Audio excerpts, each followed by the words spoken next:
నమస్తే. శ్రీమాత్రే నమః, శ్రీ కృష్ణాయ నమః. భక్తి ఛానల్ ప్రేక్షకులకు స్వాగతం.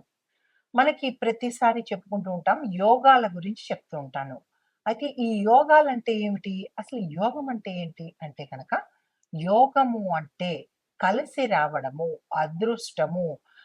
అంటే మనకి అనుకున్నది అనుకున్నట్టు ఈ సమయంలో జరిగేందుకు కొన్ని కొన్ని గ్రహాలు మనకి అనుకూలమైన స్థానానికి వెళ్తూ ఉంటాయి.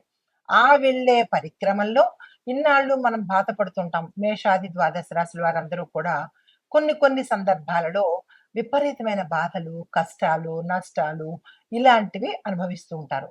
అయితే ఈ యోగాలు వచ్చే సమయానికి మనకి ఆ కష్టాల నుంచి కాస్త మంచి జరిగే అవకాశం కనబడుతుంటుంది. అయితే ఇవి ఏ ఏ గ్రహాలు కలిస్తే మనకి మంచి జరుగుతుంది అంటే కొన్ని కొన్ని మంచి శుభగ్రహాలు కనుక కలిస్తే మనకి విశేషమైన అన్‌ఎక్స్‌పెక్టెడ్‌గా మంచి జరిగే అవకాశం కనబడుతుంది. ఇన్నాళ్ళు మనం బాధలో ఉన్నా లేదంటే నిరాశ, నైరాశ్యము, నిస్పృహలో ఉన్నప్పుడు ఈ యోగాల యొక్క అంటే ఈ యొక్క గ్రహాల కలయికతో మనకి మంచి జరిగే అవకాశాలు ఎక్కువ శాతం ఉంటాయి. అందుకే మనం ప్రతిసారి దేనికైనా అంటుంటారు పెద్దలు, యోగం ఉండాలి, యోగం ఉండాలి అంటే. యోగము అంటే మనకి కలిసి రావడము, అదృష్టము అన్నమాట. అయితే ఇప్పుడు మనకి ఆగస్టు 5వ తారీఖు నుంచి అంటే మనకి జూలై నెలలో 16వ తారీఖు నుంచి మళ్ళా మనకి 17వ తారీఖు వరకు అంటే ఆగస్టు 17వ తారీఖు వరకు గురు ఆదిత్య యోగం కలుస్తోంది. దాని తర్వాత గురువు తర్వాత మనకి బుధుడు ఆదిత్యుడితో అనగా రవిగ్రహము, బుధ గ్రహము 2 కలిసి మరింత విశేషమైనటువంటి మంచి ఫలితాలను ఇవ్వబోతున్నాడు. అంటే ఈ సంవత్సరం 2026 ఓవరాల్‌గా చూసుకున్నట్టయితే చాలా అద్భుతంగానే మనకి మంచి మంచి యోగాలు వరుసగా వస్తున్నట్టుగా గోచరిస్తోంది పంచాంగం ప్రకారము. కానీ కొంతమంది ఏమంటారంటే, "నాకు కలిసి రాలేదు. నువ్వు చెప్పిందంతా వృధా" అని పండితులను విమర్శించడం చాలా అలవాటైపోయింది. ఇది మీ ఒక్కరి పేరు చెప్పో, లేదా పలానా వారి పేరు చెప్పో మీకు అద్భుతంగా ఉంటుంది అని చెప్పడం కాదు. పంచాంగం ప్రకారము చెప్పే మాటలు తప్ప ఎవరి సృష్టి కాదు, ఎవరి సొంత పైత్యము కాదు. ఈ విషయం ప్రేక్షకులు కొద్దిగా గమనించుకొని మంచి భావనతో వినే ప్రయత్నం చేయండి.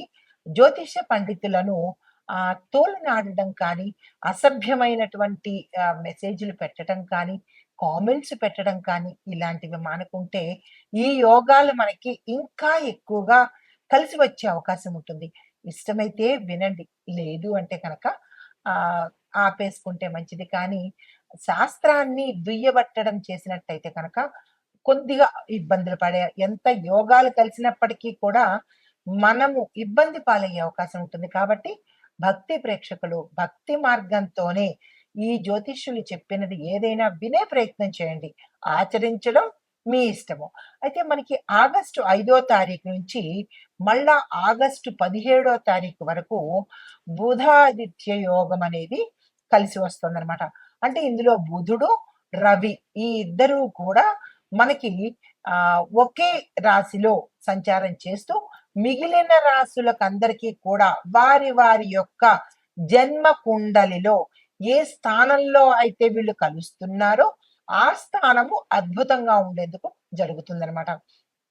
అయితే ఇక్కడ మనం ఏం చేస్తామంటే ఈ యొక్క బుధాదిత్య యోగంలో 12 రాశుల వాళ్ళకి ఏ ఏ రంగంలో ఎలా ఉండబోతోంది అని నేను ప్రతిసారి చెప్పినప్పుడు ఉద్యోగము, వ్యాపారము, రాజకీయము, వ్యవసాయము, వాతావరణము ఇలా ప్రతి ఒక్కళ్ళకి కూడా నేను టచ్ చేస్తూ ఎవరెవరికి ఎలా ఉండబోతోందో అనేది సవివరంగా నేను మీకు తెలియచేసుకుంటున్నాను.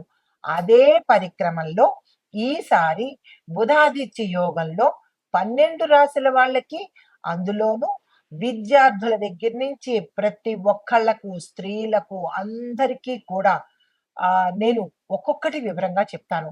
చాలా మందికి పురుషులకేనా జాతకము అని అనుకుంటారు. తప్పు. అంటే మనము జెండర్ లేకుండా చెప్తారు. ఇప్పుడు మనకి పంచాంగంలో కూడా స్త్రీలు, పురుషులు అనేది ప్రస్తావన ఉన్నప్పటికీ సామాన్యంగా ఆ రాశిలో ఉండే ప్రతి ఒక్కళ్ళకి అన్నీ అన్వయించబడతాయి అనేది చెప్పదగినటువంటి విషయం అన్నమాట. అయితే ఇప్పుడు మనము మేషాది ద్వాదశ రాశుల వారికి ఈ బుధాదిత్య యోగంలో ఈ పీరియడ్‌లో ఎలా ఉండబోతోంది? ఎవరెవరికి మంచి జరగబోతోంది అనే అంశాలు మీకు ప్రతి ఒక్కటి సవినయంగా, సవివరంగా తెలియచేసుకుంటాను. తదుపరి రాశి వృషభ రాశి. ఈ రాశి వారికి ఈ బుధాదిత్య యోగంలో ఎలాంటి ప్రభావం ఈ యోగం చూపిస్తుందంటే, ఆర్థిక ఆలోచనలు, వ్యాపారంలో తెలివితేటలు, ప్రణాళికా శక్తి, వీరి యొక్క మాటల మీద ప్రభావం చూపించడము, గతంలో ఆగిపోయిన పనులు ఏవైనా ఉంటే అవి తిరిగి మళ్ళా ప్రారంభించడానికి అనుకూలమైనటువంటి సమయము. అయితే డబ్బు విషయంలో వీరు చాలా తెలివిగా వ్యవహరించడం అనేది చెప్పదగిన విశేషమైన సూచన. అలా కనుక మీరు వ్యవహరిస్తే మంచి ఫలితాలు పొందేందుకు అవకాశం ఉంటుంది. విద్య, ఆర్థిక, రక్షణ, న్యాయ, వాతావరణ పరిస్థితులు ఈ ప్రభావాలు చూసినట్టయితే కనుక ఆర్థిక రంగంలో బ్యాంకింగ్ పెట్టుబడులు, వ్యాపార విధానాలకు చక్కని మార్పులొచ్చే అవకాశం కనబడుతోంది. రాజకీయ పరంగా ఆర్థిక నిర్ణయాలకు, ప్రజలకు సంబంధించిన పథకాలకు ప్రాధాన్యత పొందే అవకాశం ఉంది. ఇంకా రక్షణ విభాగంలో సాంకేతిక అభివృద్ధితో పాటు కొత్త వ్యూహాలకు ప్రాధాన్యత ఇవ్వబడుతుంది. న్యాయ రంగంలో చూసినట్టయితే గనక ఆర్థికానికి సంబంధించి, ఆస్తులకు సంబంధించి, వ్యాపార సంబంధించినటువంటి అంశాలు చర్చకు రావాల్సిన పరిస్థితి ఏర్పడుతుంది. వాతావరణ పరిస్థితుల్లో చూసినట్టయితే గనక వ్యవసాయ రంగం మీద అత్యధిక ప్రభావం కనిపించేందుకు సూచనలు గోచరిస్తున్నాయి. మరైతే వీరికి విద్యార్థులకు ఎలా ఉండబోతోంది? ఈ రాశిలో ఉన్న వారికంటే విద్యార్థులకు జ్ఞాపక శక్తి, విశ్లేషణ సామర్థ్యం పెరగడంతో పాటు కామర్స్, ఫైనాన్స్, మేనేజ్మెంట్, టెక్నికల్ విద్య ఈ రంగంలో చదివే వారికి మంచి అనుకూలమైన పరిస్థితులు ఉన్నాయి. ఈ రంగాల్లో ఉన్న వాళ్ళు దానికి సంబంధించిన ప్రయత్నాలు చేసుకున్నట్టయితే సక్సెస్ అయ్యే అవకాశాలు ఎక్కువ శాతం ఉన్నాయి. విదేశీ విద్యా ప్రయత్నాలు చేసే వారికి కొత్త మార్గాలు గోచరిస్తాయి. పోటీ పరీక్షల్లో కష్టానికి తగినటువంటి ఫలితాలు ఈ సమయంలో మీరు పొందుతారు. కానీ ఇక్కడ మీకు చెప్పదగిన జాగ్రత్త ఏంటంటే, చదువులో ఆలస్యం లేకుండా టైం ప్రకారము మీరు ప్రణాళికలు వేసుకున్నట్టయితే సక్సెస్ అయ్యే అవకాశాలున్నాయి. ఇతర యావిగేషన్స్ పక్కన పెట్టి చదువు మీద, మీ యొక్క కెరియర్ మీద గ్రో డెవలప్‌మెంట్ కోసం ప్రయత్నాలు చేసినట్టయితే సక్సెస్ అయ్యే అవకాశాలున్నాయి. ఇంకా ఉద్యోగస్తులకు చూసుకున్నట్టయితే గనక ఉద్యోగంలో స్థిరత్వం అనేది ఏర్పడుతుంది. గతంలో అటు ఇటు ఉద్యోగాలు మారడము, అటు ఇటు తిరగడము, ఏది రాక వేవరింగ్‌గాను, ఫ్లక్చుయేట్‌గా ఉండే వాళ్ళకు ఈ సమయంలో స్థిరత్వం అనేది ఏర్పడే అవకాశం ఉంది. మీ పనితీరుకు మెచ్చుకొని గుర్తింపు రావడంతో పాటు మీ పై అధికారులు మీకు ఒక కీలకమైన స్థానాన్ని కూడా ఇచ్చేందుకు అవకాశం ఉంది. దీంతో పాటు టీమ్ లీడర్‌షిప్ అవకాశాలు కూడా గత కొంతకాలంగా ఎదురు చూస్తున్న వారికి వచ్చేందుకు అవకాశాలున్నాయి. ఉద్యోగంలో మార్పు, ఆలోచనలు ఇలాంటివేవైనా ఉన్నట్టయితే కనుక ఇది సరైన సమయము. మీరు వెంటనే నిర్ణయాలు తీసుకునే ప్రయత్నం చేసుకోండి. అయితే ప్రభుత్వ ఉద్యోగం కోసం ఎవరైతే ప్రయత్నాలు చేస్తున్నారో వారు దరఖాస్తులు అంటే అప్లికేషన్ పెట్టుకోవడానికి, పరీక్షలు రాయడానికి, లేదా వచ్చిన వాళ్ళు ఇంటర్వ్యూస్‌కి వెళ్ళడానికి ఇది కరెక్ట్ సమయము. మీరు డిలే చేయకండి, వేస్ట్ చేసుకోకండి. వ్యాపారస్తులకు చూసుకున్నట్టయితే గనక ఈ కాలము ఆర్థిక ప్రణాళికలకు అత్యంత అనువైన సమయము. ఏవైనా డబ్బు పరంగా మీరు ఇన్వెస్ట్‌మెంట్స్ గానీ, సేవింగ్స్ గానీ చేసుకోవాలని అనుకుంటే ఈ సమయం అద్భుతంగా ఉంది. మంచి రిటర్న్స్ కూడా వచ్చేందుకు అవకాశాలున్నాయి. కొత్త కస్టమర్లు, కొత్త ఒప్పందాలు కూడా వచ్చేందుకు అవకాశాలు కనపడుతున్నాయి. ఆన్‌లైన్ వ్యాపారము, ఫైనాన్షియల్ వ్యాపారము, రియల్ ఎస్టేటు, విలువైన వస్తువుల వ్యాపారస్తులకు మంచి గ్రోత్ అంటే మీ యొక్క వ్యాపారాలు అభివృద్ధి మార్గంలోకి వెళ్ళేందుకు అవకాశాలు ఈ సమయంలో కనబడుతున్నాయి. భాగస్వామ్య వ్యాపారాల్లో మీరు లెక్కలను 1, 2 సార్లు చూసుకోండి. రాసేటప్పుడు కానీ, చెక్ చేసుకునేటప్పుడు కానీ 1, 2 సార్లు చూసుకొని అప్పుడు మీరు ముందుకు వెళ్ళే ప్రయత్నం చేయండి. లెక్కల్లో తప్పులు దొర్లే అవకాశాలు ప్రస్ఫుటంగా కనబడుతున్నాయి. జాగ్రత్తలు తీసుకోండి. కుటుంబ పరంగా చూసుకున్నట్టయితే గనక ఆర్థిక విషయాల మీద మంచి నిర్ణయాలు ఈ సమయంలో మీరు తీసుకున్నట్టయితే సక్సెస్ అయ్యే అవకాశాలు ఎక్కువ శాతం ఉన్నాయి. పెద్దల సలహాలు ఈ సమయంలో మీకు ఉపయోగపడతాయి. ఇంట్లో సంతోషకరమైన వాతావరణం ఏర్పడడంతో పాటు శుభకార్యాలకు సంబంధించిన ధనము ఖర్చయ్యే అవకాశం ఎక్కువ శాతం కనబడుతోంది. మాటల్లో కఠినత్వాన్ని తగ్గించండి. అప్పుడే ఎవరితోనైనా రిలేషన్స్ మంచిగా ఉండే అవకాశం కనబడుతోంది. కొద్దిగా సౌమ్యము, మంచితనము ప్రదర్శించే ప్రయత్నం చేసుకోండి. వివాహము సంతాన పరంగా చూసుకున్నట్టయితే గనక అవివాహితులకు వివాహ ప్రయత్నాలు ముందుకు సాగేందుకు అవకాశాలు కనబడుతున్నాయి. కుటుంబ సభ్యుల ద్వారా మంచి సంబంధాలు కూడా మీకు కుదిరేందుకు అవకాశాలు ఎక్కువున్నాయి. ఇంకా వివాహం అయిన వారికి చూసుకుంటే గనక భార్యాభర్తల మధ్య చక్కని అన్యోన్యం, గతంలో ఉన్న ఏవైనా ఇబ్బందులు ఉంటే అవి తొలగిపోయి మంచి అన్యోన్య దాంపత్యం ఏర్పడుతుంది. సంతానము, విద్య వీ దీనికి సంబంధించినటువంటి భవిష్యత్తులో మంచి నిర్ణయాలు ఈ సమయంలో మీరు తీసుకోవాల్సిన పరిస్థితి ఇది. పోస్ట్‌పోన్ చేసే ప్రయత్నం చేయకండి. అంటే సంతానం కోసం కానీ, మీ యొక్క పిల్లల యొక్క భవిష్యత్తుకు నిర్ణయాలు తీసుకోవడంలో కానీ, ఈ 2 అంశాల్లోనూ నిర్ణయాలు త్వరగా తీసేసుకోండి.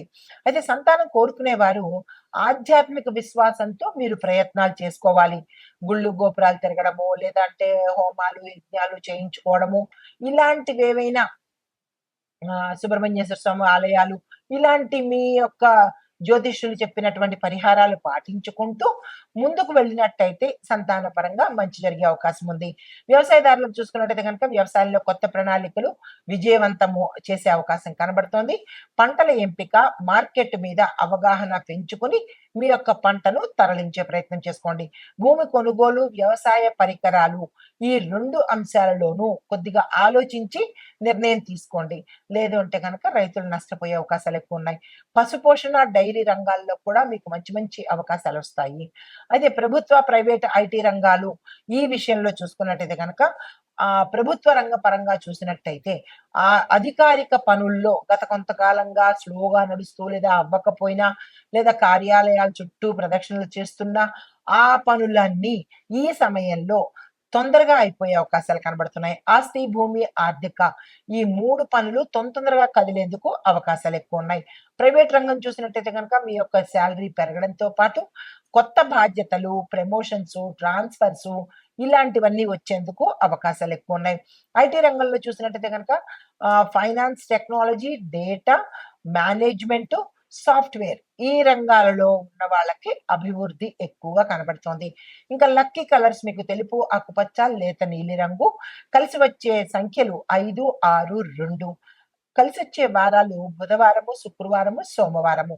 మీరు ఏ పనులు చేసుకుందామన్నా, తలపెట్టినా, చేద్దాము అని అనుకున్నప్పుడు ఈ నంబర్స్‌ని ఉపయోగించి, ఈ యొక్క రంగుల తాలూకా వస్త్రాలు ధరించి, ఈ వారంలో వెళ్ళినట్టయితే గనక ఎంతకాలమో ఉండిపోయినటువంటి మురిగిపోయిన పనులు కూడా తొందరగా అయిపోయే అవకాశం కనబడుతోంది.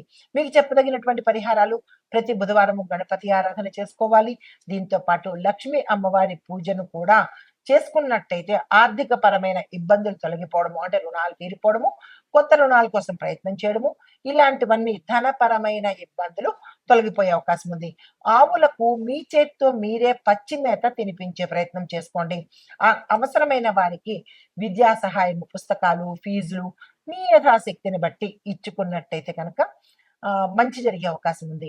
అయితే మామూలుగా మీరు ఇవ్వవలసిన దానాలు పచ్చి పెసలు, తెల్లని వస్త్రాలు, అన్నదానము, విద్యార్థులకు పుస్తకాలు కానీ లేదా ఫీజులు కానీ ఇవి మీరు అందరూ చేయవలసిన పని. అయితే మీకు చెప్పదగినటువంటి మంత్రము ఓం బుం బుధాయ నమః, దీంతో పాటు ఓం సుం శుక్రాయ నమః, దీంతో పాటు ఓం శ్రీ మహాలక్ష్మీ నమః. ఈ 3 మంత్రాలు ఆయా వారాలలో 108 సార్లు చదువుకున్నట్టయితే మంచి ఫలితాలు కనబడతాయి. అయితే ఈ వృషభ రాశి వారికి బుధాదిత్య యోగంలో ముఖ్యంగా చెప్పదగిన అంశాలేంటంటే ధనము, వ్యాపారంలో ఆలోచనలు, కుటుంబ స్థిరత్వము, అభివృద్ధి ఈ అంశాల మీద మంచి అవకాశాలు కలిగే అదృష్ట సమయంగా ఈ బుధాదిత్య యోగాన్ని మనం పరిగణలోకి తీసుకోవచ్చు. ఇది గోచార రీత్యా చెప్పదగినటువంటి ఫలితాలు, పరిహారాలు, సూచనలు. నమస్తే.